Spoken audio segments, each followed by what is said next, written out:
Just another routine mission. Why do they always say that before a mission? Of course it's routine, you haven't done anything yet. It's everything that happens along the way.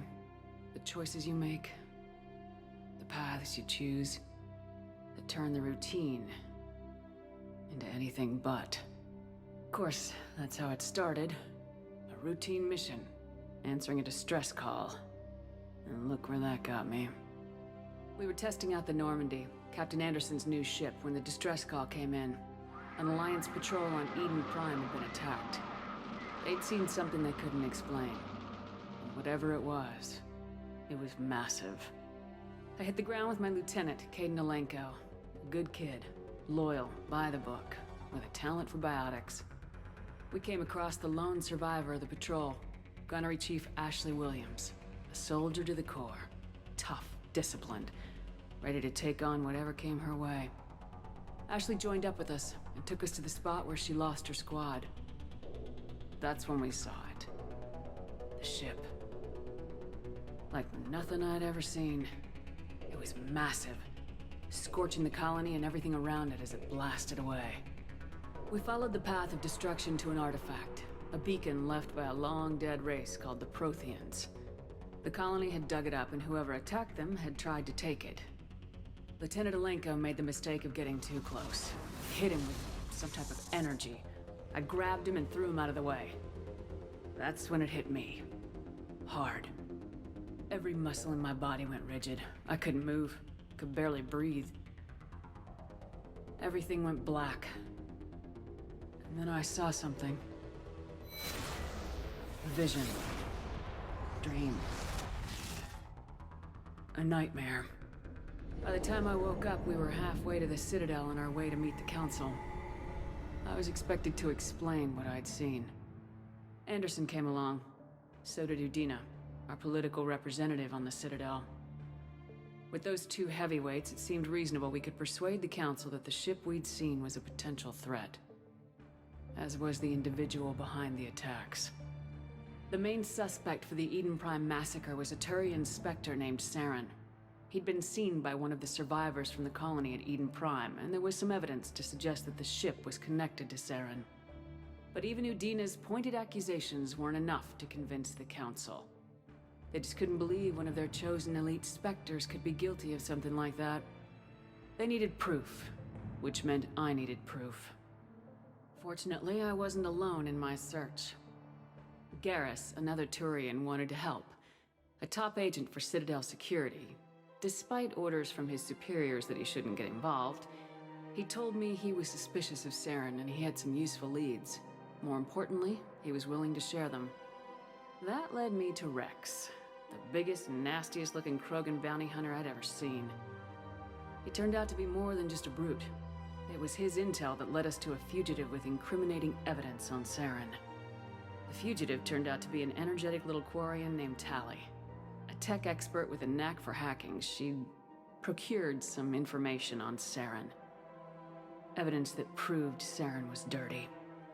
Tali's evidence proved that Saren was responsible for the massacre on Eden Prime, and the immense warship we'd spotted was in fact Saren's flagship. But it went much further. Saren was trying to find a way to bring back a race of sentient machines from dark space. Machines allegedly responsible for cleansing the galaxy of all organic life. These Reapers were blamed for wiping out all life 50,000 years ago, including the Protheans, then disappearing back through the mass relays to dark space, leaving no trace that they'd ever been. That explained why Saren was after the beacon, and it made some sense out of my visions, but not much else. We couldn't convince the Council that the Reapers were a threat. But they agreed Saren had to be stopped. They stripped him of his Spectre status and gave me the honor of becoming the first human Spectre. My first task? Bring down Saren. Anderson decided to stay behind, giving up his ship, the Normandy. He told me I'd need it more than he would. He also pointed me in a direction. Liara. A Prothean expert, adept in biotics, and maybe most importantly, daughter of Benezia, Saren's top lieutenant. And like most Asari, as beautiful as she is intelligent, and born with a unique ability to meld with other species. Liara was able to help me decipher some of the vision the beacon had given me. Nothing concrete, but it gave me some clues. And a new appreciation for the Asari. Her technique for accessing my vision was unexpected, but not at all unpleasant. Kaidan was a little concerned about the connection I shared with Liara. As commander, I knew either relationship had the potential to interfere with the mission. I decided discretion was the better part of valor, and kept my focus on our goal, finding Saren. Thanks to Liara's help, we had our next lead, Benezia. Saren had taken her to Noveria, where he'd enslaved the queen of a dangerous race of insect-like creatures, the Rachni. He ordered Benezia to use the same technique Liara had used on me to extract information from the Rachni queen. Queen's drones were everywhere, and they were not happy. We had to fight through hundreds of them to get to Benezia. By the time we arrived, Saren was gone, with the information. I tried to reason with Benezia, but Saren had indoctrinated her. He had somehow acquired the ability to control people's actions and wills. Benezia wouldn't surrender, and Liara was forced to watch her mother die in her arms. And I was left with an angry, dangerous Rachni queen to deal with. She claimed her drones would do no harm if I released her. But the Rachni had terrorized the galaxy before. I couldn't do it. I wouldn't doom an entire species for past sins. And the queen was true to her word. She left and took her army of drones with her. With Saren's top lieutenant dead, he was quickly running out of time and places to hide. I tracked him down at his base on Vermeer. But we soon learned it was more than a base of operations. It was a breeding ground. Saren was breeding an army of Krogan. He'd found a cure for the genophage, a disease inflicted on the Krogan to prevent them from breeding and taking over the galaxy. But the Krogan Saren was breeding were slaves, mindless beasts that obeyed Saren's will. I had to destroy the base and all its research. Rex disagreed, violently. Rex wanted the genophage cure for his people. I tried to convince him to help me destroy it, that these Krogan weren't real. But he wouldn't back down. Fortunately, Rex is smarter than he looks. He realized this wasn't the way to help his people, and that Saren was the real threat. When we finally got to the center of the base, I realized just how close Saren was to completing his plan. He was already in communication with the Reapers. Sovereign, Saren's flagship we'd all assumed was just a ship, was a Reaper. It spoke to me, threatened me. I could feel the menace it had for every living thing. It wanted me dead. It wanted us all dead. And I knew it was capable of doing just that. What I couldn't understand was why Saren would help it. But there was no time to think about it. Sovereign knew where we were. We had to destroy the base and get the hell out. I split my team into 2 squads, sending Ash with one and Kaidan with the other as a distraction. We had a nuke and we planned to use it. Before we could detonate the bomb, Saren showed up. We fought. I stalled him to make time for my team. And in talking to him, I realized the truth. It wasn't Saren who was indoctrinating everyone. It was Sovereign, the Reaper. And Saren was in deeper than all of them. He tried to convince me he was still in control. Said he'd found a way to reduce the Reaper's influence, but he was kidding himself. Or believing the lies Sovereign was telling him. Before I could convince him to stop, he ran, leaving me just seconds to extract my squad mates. I tried, but it wasn't fast enough. I could only save one of them. Ash was a good friend, and a great soldier. But I had to choose. And I chose Kaidan. That was the last time Saren would slip away from me. I knew then, the next time we met, one of us would die. With my team mostly intact, we chased Saren and his army to Ilos, a long-lost planet that had once belonged to the Protheans. As we prepared for what we knew would be a desperate fight, I spoke to my crew.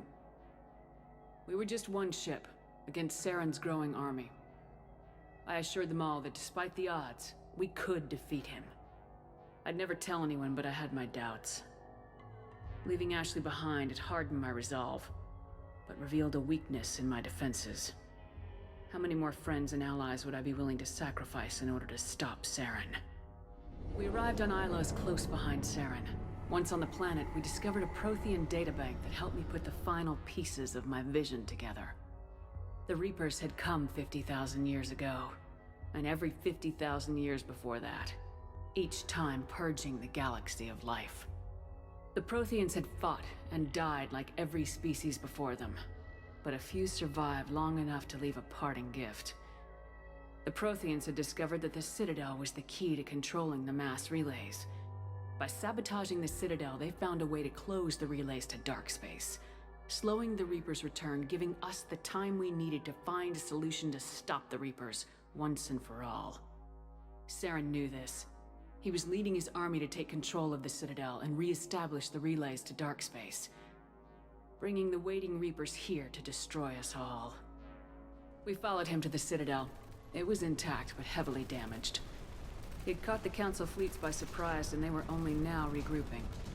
And with Sovereign as his flagship, there was little hope that the fleets could counterattack with enough strength to take back the Citadel. But Saren was done running, and I was done chasing him. As the Alliance and Council fleets battled Saren's army outside the Citadel, I cornered the Turian bastard in the Citadel tower and confronted him. He died believing that the Reapers would save him. As I fought to regain control of the Citadel, the Council's flagship, the Destiny Ascension, fell under attack. Despite Saren's death, Sovereign and Saren's army continued to fight. The Council was aboard the Destiny Ascension and they were requesting assistance. But I knew in order to help them, I would have to put our Human Alliance fleet in jeopardy. The Council had to be saved. They represented the hearts and minds of the galactic community. Without them, the fleets would be in disarray. Even with the Citadel back in my control, Saren defeated and the Normandy leading the combined galactic fleet. The battle against Sovereign, a single Reaper, was relentless. It took the combined fleets of humanity and the other races, but in the end, Sovereign fell. But the costs were immense. While humanity's efforts in the war earned us our first seat on the Council, it was a hollow victory. The Reapers were still out there. I knew the fight was far from over, but as the one who'd led the fight against Saren, I was given new responsibilities. The choice of humanity's first counselor was left to me to decide. On the one hand, Udina, the lifetime politician, ruthless and ambitious. He would easily navigate the political landmines that would soon be placed before him. The other choice, Captain Anderson, the career soldier. Tough but fair, but a friend, and someone I could trust. Both great leaders in their own right. Anderson didn't want the job, which was a sure sign he'd be perfect for it. No ambition to get in the way. The war was over. The threat had passed. In time, the Council would rebuild itself. The Citadel could be repaired. Even the pain of lost friends would fade. But none of that mattered if the Reapers were still out there. And if they were all as powerful as Sovereign, we had to find a way to stop them. I had to find a way. I gathered my crew, took my ship, and went in search of answers. Officially, the Council would only say I was assigned cleanup duty, routing out any remnants of Saren's army. Just another routine mission.